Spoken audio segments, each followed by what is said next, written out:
Hello students, आज हम पढ़ने वाले हैं 11th क्लास का चैप्टर नंबर 1 संविधान क्यों और कैसे। आप लोगों के सामने ये हैंड रिटन नोट्स हैं जो कि आप टेलीग्राम चैनल पर विजिट करके पा सकते हैं।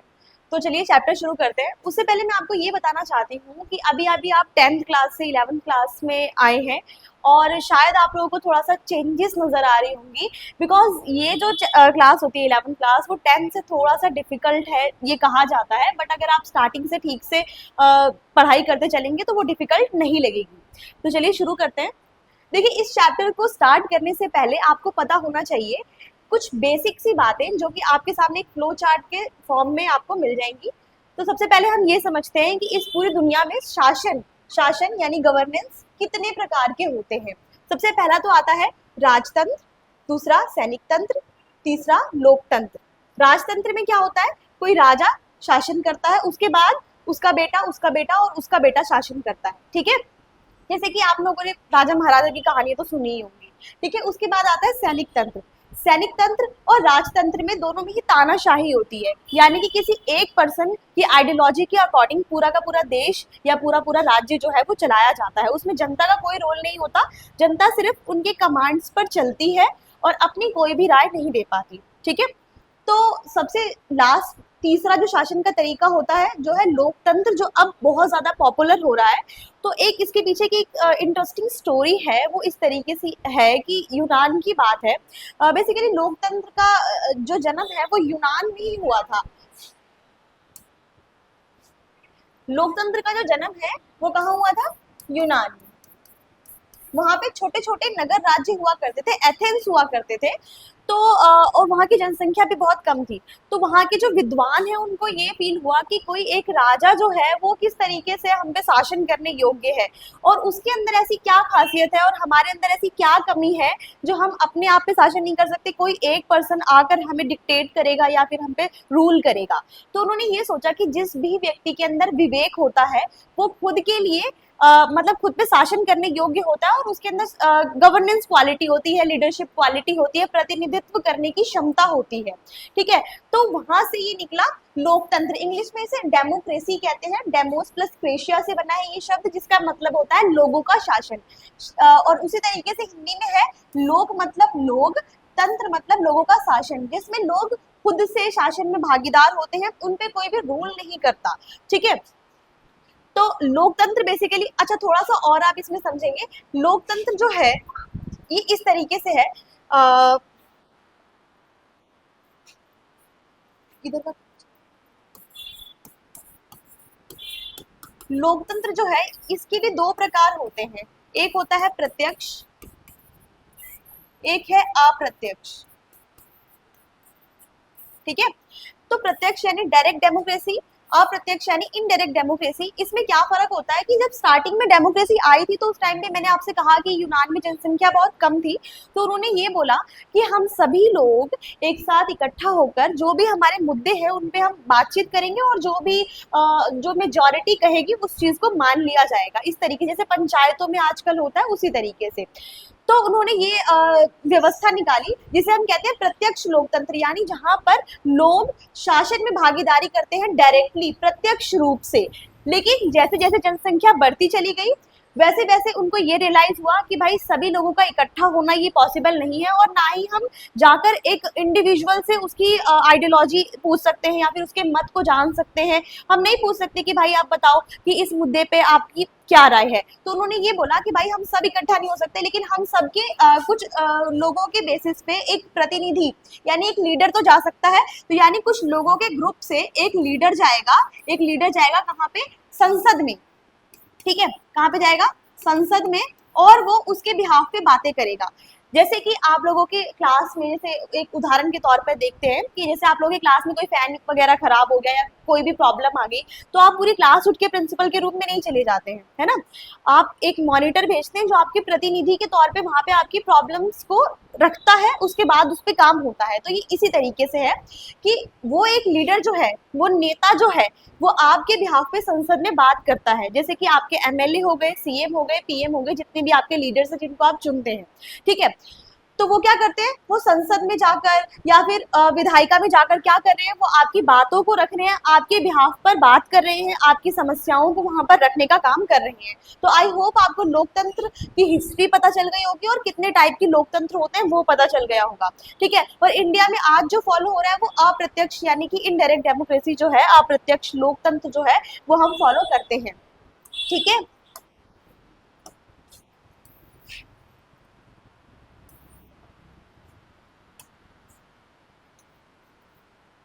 अब यहाँ से देखिए, लोकतंत्र में आप सभी को पता है संविधान होता है। ये चैप्टर जो है पूरा का पूरा संविधान पे ही यानी कॉन्स्टिट्यूशन पे ही बेस्ड है। इसको हम आगे और अच्छी तरीके से पढ़ने वाले हैं। बेसिकली अभी के लिए आप इतना ही जान लें कि संविधान एक नियमों की किताब होती है जिसमें रूल्स लिखे होते हैं और उन्हीं रूल्स से जो है वो देश आगे चल के चलता है। यानी कि इजी भाषा में क्या कहा जाए, संविधान क्या है, एक नियमों की किताब है, एक बुक है जिसमें क्या लिखे हैं, नियम लिखे हुए हैं, सारे के सारे रूल्स लिखे हुए हैं, जिससे क्या चलता है, देश चलता है, देश चलता है। ठीक है, जिससे देश चलता है। अभी के लिए आप संविधान यही समझ लें। ठीक है, वैसे अगर मैं आपसे बात करूं सरकार क्या होती है, तो बहुत सारे बच्चे अभी कह देंगे कि पीएम या सीएम वो सरकार होती है या फिर कैबिनेट सरकार होती है। नहीं, इंडिया में जो सरकार है वो उसके 3 अंग हैं। कितने अंग है, 3 अंग है। सबसे पहले है न्यायपालिका, जो 9th क्लास में आप बहुत अच्छी तरीके से पढ़ के आए हैं। न्यायपालिका, कार्यपालिका, विधायिका। न्यायपालिका का काम होता है, सबसे पहले आप विधायिका समझिए। विधायिका का जो काम होता है वो होता है कानून को बनाना। क्या होता है, कानून को बनाना, और उसको लागू करवाना किसका काम होता है, कार्यपालिका का। यानी उस जो कानून बन गया है उस पर कार्य करना किसका काम होता है, कार्यपालिका का। और जो न्यायपालिका होती है यानी हमारे कोर्ट होते हैं, उनका काम होता है इन दोनों के काम को चेक करना कि इन्होंने अपना काम ठीक से किया है या नहीं किया, और उसी के साथ साथ न्याय करना। यानी कि किसी व्यक्ति ने अगर किसी भी कानून का उल्लंघन किया है तो उस बेसिस पे न्याय करना, जजमेंट देना। ठीक है, किसके बिहाफ पे, कॉन्स्टिट्यूशन के बिहाफ पे, वो भी अपनी मर्जी से जजमेंट नहीं दे सकते। ठीक है, तो देख लेते हैं इनके पार्ट्स कौन कौन से होते हैं। जो विधायिका होती है उसके 3 पार्ट्स होते हैं। पहला है राष्ट्रपति, दूसरा है लोकसभा, तीसरा है राज्यसभा। इसको हम आगे वाले चैप्टर्स में और अच्छी तरीके से पढ़ने वाले हैं 11th क्लास में। ठीक है, और कार्यपालिका जो है उसके 2 पार्ट्स होते हैं। पहला है नौकरशाही, दूसरा है मंत्री परिषद या फिर मंत्री प्रधानमंत्री। इसको हम मंत्री परिषद या मंत्रिमंडल दोनों कह सकते हैं, कैबिनेट होती है बेसिकली। और न्यायपालिका जो है इसके 3 पार्ट्स होते हैं। इसको आप इस तरीके से याद रख सकते हैं। पहला है निचली अदालत, दूसरा है उच्च न्यायालय, उसके बाद है सर्वोच्च न्यायालय। इंग्लिश में ये इस तरीके से है, supreme court, high court, lower court. ठीक है, ब्यूरोक्रेसी, पीएम एंड कैबिनेट, और ये प्रेसिडेंट, लोकसभा, राज्यसभा। ठीक है,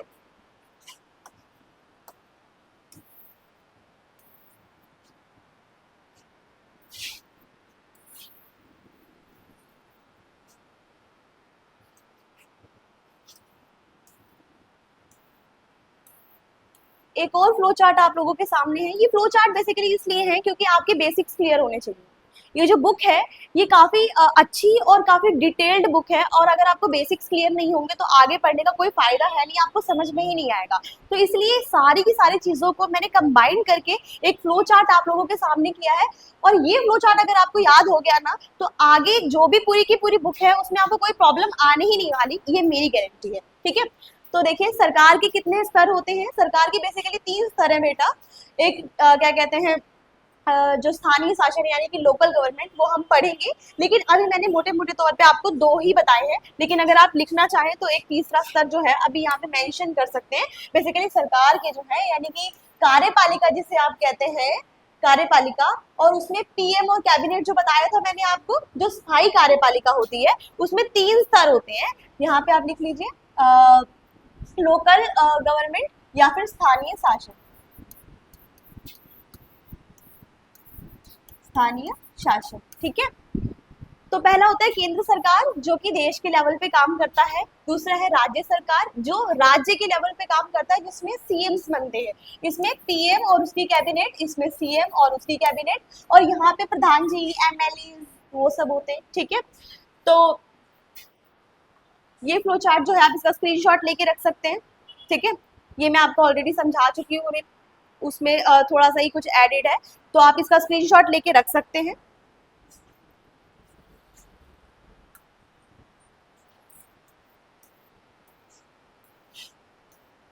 एक्चुअली ये नोट्स थोड़ा सा इस तरीके के हैं क्योंकि 11वीं क्लास में ना आंसर लिखने का जो तरीका है वो चेंज हो जाता है, और टीचर्स, आपको बहुत सारे टीचर्स हैं वो आंसर लिखने का तरीका नहीं बताते, और जिसकी वजह से जो है वो आपके मार्क्स जो है वो कट जाते हैं। तो ये थोड़ा सा आपको आंसर किस तरीके से लिखने हैं उसमें गाइड करेगा, ठीक है। और एक अगर मैं कहूँ स्टैंडर्ड आंसर क्या होता है, तो अगर 6 नंबर का क्वेश्चन आता है पॉलिटिकल साइंस में, तो स्टैंडर्ड जो आंसर है यानी कि अच्छा आंसर जिसमें आपको अभी कह सकते हो कि नंबर नहीं कटेंगे, तो 5 से 6 पेज का आंसर जो है वो आपका होना चाहिए। बाकी डिपेंड करता है कि आपके आंसर की क्वालिटी कैसी है, लाइक उसमें कितनी इंफॉर्मेशन आपने ऐड करी है, और लैंग्वेज कैसी है, और आपने पॉलिटिकल साइंस की लैंग्वेज यूज करी है कि नहीं करी है। जैसे कि कुछ बच्चे बिल्कुल ही अपनी बेसिक भाषा यूज कर लेते हैं, तो उसमें भी थोड़ा थोड़ा मार्क्स जो है वो कटने की संभावना जो है वो रहती है।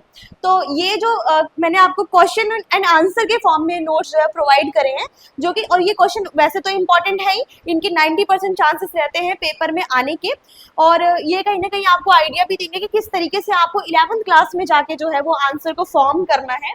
तो पहला क्वेश्चन जो है, और आपको जो पता है कि जो हमारा चैप्टर भी है वो संविधान यानी कॉन्स्टिट्यूशन बेस्ड है, तो पहला क्वेश्चन ही वही है कि संविधान के कार्य बताओ, और ये इस तरीके से घुमा के पूछ सकता है कि हमें संविधान की आवश्यकता क्यों होती है। तो इसमें बच्चे कंफ्यूज होते हैं। अब 11वीं में जाकर आपको ट्रिकी क्वेश्चंस मिलेंगे, तो बच्चे कंफ्यूज होते हैं कि ये तो घुमा के पूछ लिया, जैसे कि कार्य पूछा तो वो बता देंगे, अगर वो पूछेंगे संविधान की हमें आवश्यकता क्यों है, तो वो कहेंगे ये तो हमने याद ही नहीं किया, ये तो हमने पढ़ा ही नहीं। तो बच्चों को थोड़ा सा इसमें दिमाग लगाने की जरूरत होती है कि संविधान के कार्य जो है वही तो उसकी महत्वपूर्ण बातें होती हैं, और उसी की वजह से तो हमें उसकी आवश्यकता होती है। जैसे अगर कोई पूछे आपसे कि टीचर के कार्य बताओ या टीचर क्यों महत्वपूर्ण है, तो दोनों का एक ही तो आंसर हुआ ना, जो वो कार्य कर रही है या पढ़ा रही है तो वो उसके कार्य हो गए। अगर किसी ने आपसे पूछ लिया कि वो महत्वपूर्ण क्यों है, तो भाई वो महत्वपूर्ण इसलिए क्योंकि वो पढ़ा रही है, सेम ही तो आंसर हुआ ना।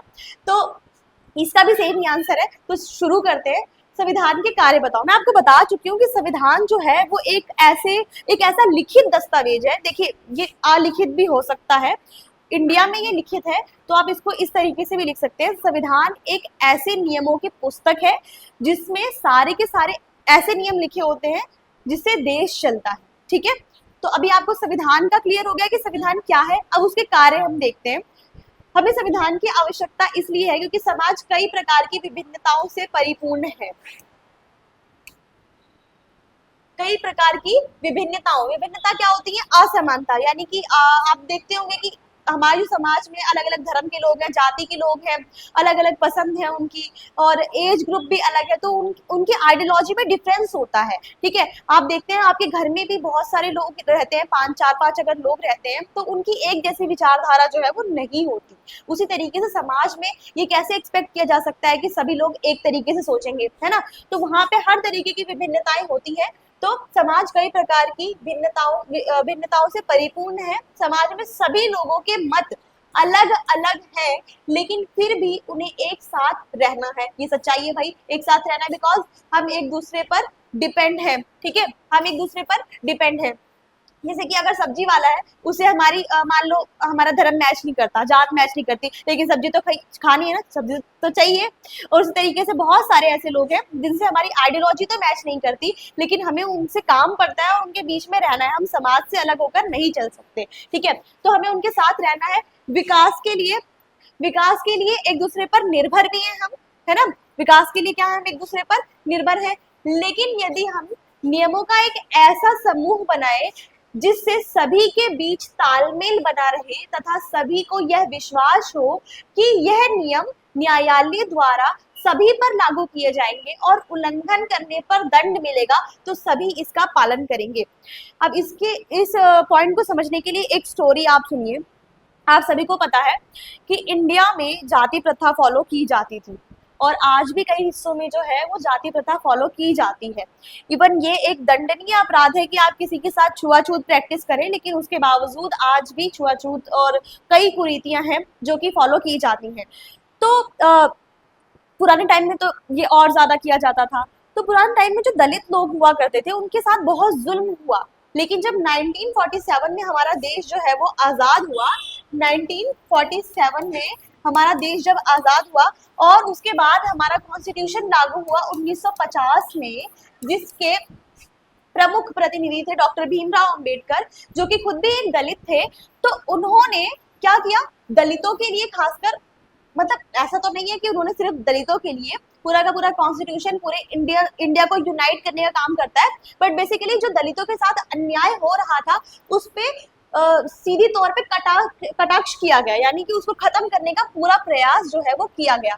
तो क्या हुआ कि जब दलित लोग जो थे, दलित, उनके साथ बहुत जुल्म होता था, लेकिन कॉन्स्टिट्यूशन में उन्हें बहुत सारे राइट्स मिले, तो अब उनके पास एक रीजन आ गया ना उसको फॉलो करने का, कि अगर मैं कॉन्स्टिट्यूशन के नियम को फॉलो करूंगा तो मुझे ये अधिकार भी मिलेंगे, तो उनके पास एक रीजन आ गया ना। इसी तरीके से समाज में जो भी लोग हैं उनको अगर ये पता चल जाए कि अगर मैं इन नियमों का पालन करूंगा तो मुझे इसके बदले में कुछ अधिकार मिल जाएंगे, तो हम सब उन्हीं नियमों पर एक तालमेल और एक सहमति बना लेंगे, जिससे क्या होगा कि हमारा जो समाज है वो एक साथ विकास की राह में जो है वो आगे बढ़ता चला जाएगा। तो इस पॉइंट का जो है वो यही मतलब था कि अगर हमें ऐसा विश्वास हो जाए कि कुछ ऐसे नियम होंगे जिनका पालन सभी लोग करेंगे और उसके बदले में हमें कुछ अधिकार मिलेंगे, और हाँ, अगर इन नियमों का पालन नहीं किया जाता तो न्यायालय द्वारा उनको दंड मिलेगा, ठीक है।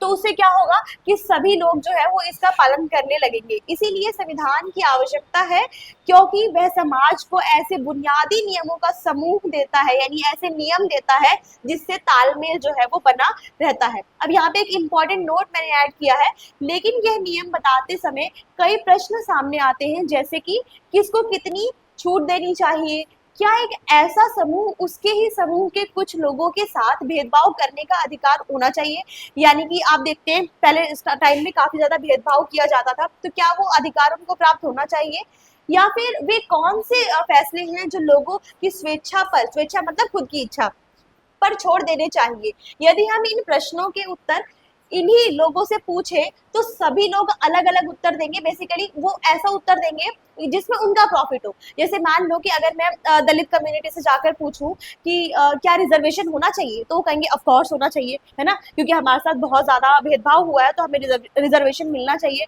बट वही क्वेश्चन अगर मैं किसी ऊंची जाति या फिर सो कॉल्ड ऊंची जाति जो हमारे समाज में जिनको दर्जा मिला हुआ है ऊंची जाति का, उनसे जाकर हम पूछे तो वो कहेंगे नहीं भाई रिजर्वेशन नहीं होना चाहिए, ये समानता के खिलाफ है, आप कहाँ से समानता दिखा रहे हैं इसमें। तो दोनों के अलग अलग मत है, तो मत बेसिकली उनके अलग अलग क्यों है, क्योंकि वो अपना फेवर देख रहे हैं, उसमें वो ज्यादा से ज्यादा खुद की इच्छाओं को पूरा करना चाहते हैं, वो चाहते हैं कि ज्यादा से ज्यादा जो है उनको प्रॉफिट मिले, उनको लाभ मिले, ठीक है।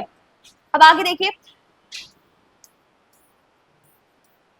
संविधान वह नियम और कायदों का समूह है जिस पर चलकर लोकतांत्रिक शासन चलाया जाता है। हमें संविधान की आवश्यकता बहुत सारे कारणों से है, परंतु उनमें से 4 मुख्य कारण निम्नलिखित हैं। देखिए ये 4 कारण अगर आप लिखते हैं और इसी तरीके से लिखते हैं तो हर एक पॉइंट जो है वो 2 नंबर का है, तो 6 नंबर के क्वेश्चन में आपको 6 नंबर जो है वो मिलना बहुत आसान हो जाता है। प्लस मैं एक चीज और कहूंगी कि अब 11th क्लास में आकर आप निष्कर्ष यानी कंक्लूजन जरूर ऐड कीजिए, इससे आपको पूरे नंबर मिलने के चांस होते हैं। और इवन ग्रेजुएशन में जाके तो अगर आप कंक्लूजन नहीं लिखेंगे तो नंबर कटेंगे, तो अभी से आदत डालिए, ठीक है। तो समाज में तालमेल बनाना, ये पॉइंट मैं समझा चुकी हूँ।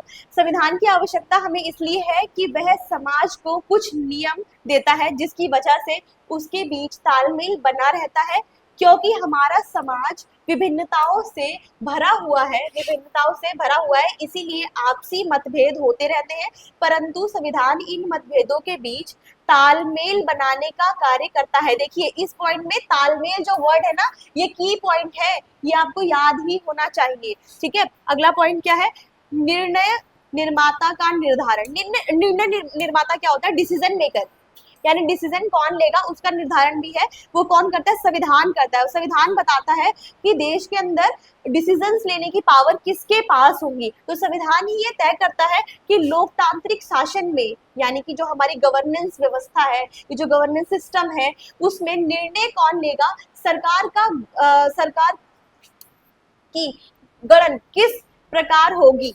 गठन मतलब होता है बनना, यानी सरकार किस तरीके से बनेगी, ठीक है। संविधान यदि ऐसा ना करे तो समाज में फिर यह मतभेद हो जाएगा कि नियम कौन बनाएगा और कौन नहीं बनाएगा। संविधान यह शक्ति संसद को देता है, यानी कि मैंने आपको पहले ही बता दिया, जो हमारी विधायिका है, जो हमारी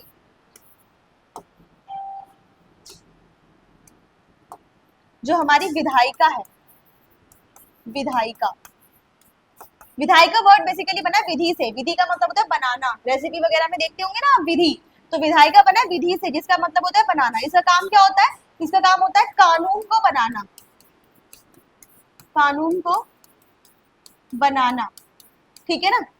ये कानून को बनाती है और हम अपनी विधायिका को संसद भी कहते हैं, संसद, लेजिस्लेचर इंग्लिश में आप कह सकते हैं इसको, ठीक है। तो इंडिया की जो विधायिका है उसका नाम क्या है? संसद। यानी कि संविधान ने कानून को बनाने की शक्ति किसको दे रखी है? संसद को दे रखी है। संसद ही देश के लिए सारे नियम और कायदे जो है वो बनाएगा, ठीक है। अगला पॉइंट देखिए, थर्ड पॉइंट, सरकार की शक्तियां सीमित करना। अब जैसे मैंने आपको बताया कि संविधान ने ये पावर दे रखी है कि संसद जो है वो लॉ मेकिंग करेगी, यानी कि नियम बनाएगी, और उसने ये भी बता रखा है कि सरकार जो है वो किस प्रकार बनाई जाएगी, यानी चुनाव किस प्रकार होंगे, देन फिर कैसे सरकार जो है वो अपना काम करना स्टार्ट करेगी, किस प्रकार उसका गठन गठन होगा। तो इस कंडीशन में क्या है, सरकार जैसे मान लो कि ये जनता है, जनता, इसने अपना प्रतिनिधि भेजा, ठीक है, इसने क्या भेजा? अपना प्रतिनिधि, प्रतिनिधि कहाँ पे? संसद में, संसद में भेजा। और यहाँ जाकर अब इसके पास, क्योंकि मैंने आपको बताया कि अब इसके पास पावर है संविधान के अकॉर्डिंग कि ये क्या करे? कानून बनाए। और अगर इसके पास ये पावर आ गई, सोचो जरा कि अगर इसके पास ये पावर आ गई कानून बनाने की, और अगर इसने ये पावर मतलब ये कानून बना दिया कि भाई मैं 5 साल तक नहीं 15 साल तक रहूंगा, या फिर मैं हमेशा रहूंगा, मैं हटूंगा ही नहीं, या फिर ये कह दे कि मैं राजा हूं, कानून ही खत्म कर दो, तो प्रॉब्लम आ जाएगी ना। या फिर ये अपने वादों से मुकर जाए तो क्या होगा? तो इस कंडीशन में कॉन्स्टिट्यूशन ये कहता है कि भाई पावर तो हमने दे दी कि आप कानून बनाओगे, लेकिन हम आपको कुछ हद तक सीमित भी कर देंगे कि आप वो ही कानून बनाओगे, इस दायरे में रहकर कानून बनाओगे, इससे बाहर नहीं निकलना है, ठीक है। तो वही हमारा थर्ड पॉइंट कह रहा है कि सरकार की शक्तियों को सीमित करना, यानी कि लिमिटेड कर देना, ठीक है।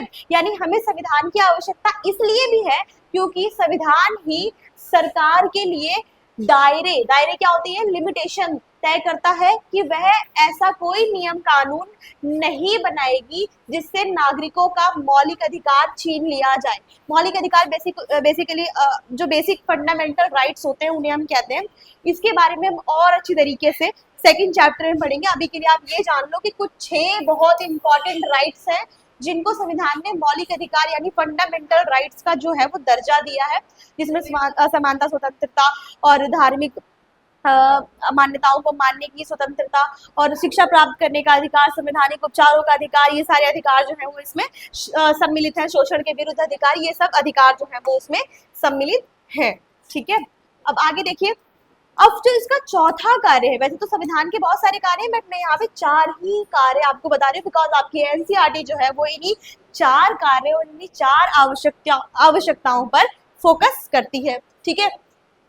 तो सरकार को जनता की आकांक्षाएं पूर्ण करने योग्य बनाना। अब मैंने आपसे ये बताया कि संविधान तालमेल बनाती है, देन संविधान ही बताती है कि डिसीजंस कौन लेगा, देन संविधान ही ये बताता है कि भाई हम आपकी जो पावर्स है उसको लिमिटेड कर देंगे सो दैट कि आप ऐसा कोई नियम ना बना दो जिससे कि जो जनता है वो बहुत ज़्यादा तकलीफ फील करे, उसका मौलिक अधिकार छीन लिया जाए और बेसिकली संविधान से हटकर कोई कानून ना बना दिया जाए। लेकिन संविधान ये भी तय करता है कि कहीं सरकार इतनी कमजोर भी ना हो जाए कि वो जनता की आकांक्षाओं यानी उम्मीदों को, आकांक्षाएं मतलब होती है उम्मीदें, आकांक्षाओं को पूरा ना कर सके। जैसे मान लो सरकार इतनी अगर इतनी कमजोर टाइप होगी तो कोई उसकी बात भी नहीं मानेगा, है ना। जैसे मान लो पुलिस वालों के पास कोई राइट ही ना हो तो वो क्या किसी को डंडा मारेगी, जनता उसको डंडा मार के भाग जाएगी, है ना। तो सरकार को जनता की उम्मीदों को पूरा करने योग्य बनाना ये काम भी किसका है? हमारे संविधान का है। यानी कि हम उसको उतनी पावर दे, उतनी अथॉरिटी दे कि वो जनता की उम्मीदों को पूरा कर पाए। हमें संविधान की आवश्यकता इसलिए भी है क्योंकि संविधान ही सरकार को इतना सामर्थ्य क्या होता है? पावर, है ना, सामर्थ्य भी प्रदान करता है कि वह जन कल्याणकारी कार्य कर सके, क्योंकि यदि सरकारें ज्यादा ही कमजोर होंगी तो भी उसकी बात कोई नहीं मानेगा और वह कोई भी कदम नहीं उठा पाएगी, ठीक है। और अब आप लोगों के सामने है कंक्लूजन जो कि आपको लिखना ही लिखना है। बेसिकली कंक्लूजन क्या होता है, जो आपने ऊपर लिखा है उसका निचोड़, ठीक है, 2-3 लाइनों का निचोड़ जो है वो इनफ होता है 11th क्लास के अकॉर्डिंग। तो निष्कर्ष क्या है, अतः हम यह कह सकते हैं कि संविधान लोकतांत्रिक शासन तथा शांतिपूर्ण शासन के लिए बहुत ज्यादा जरूरी है तथा उपरोक्त बिंदुओं के कारण ही हमें संविधान की आवश्यकता पड़ती है। अब इसके आगे का जो चैप्टर है वो हम नेक्स्ट पार्ट में पढ़ेंगे, अभी के लिए इतना ही। और हाँ, ये जो मैंने आपको आंसर लिखने की जो स्किल बताई इसको जरूर फॉलो करना, बिकॉज ये बेस्ट तरीका है। अगर इस तरीके से आप आंसर लिखते हैं तो एक भी मार्क्स जो है वो नहीं कटने वाला। ठीक है, थैंक यू।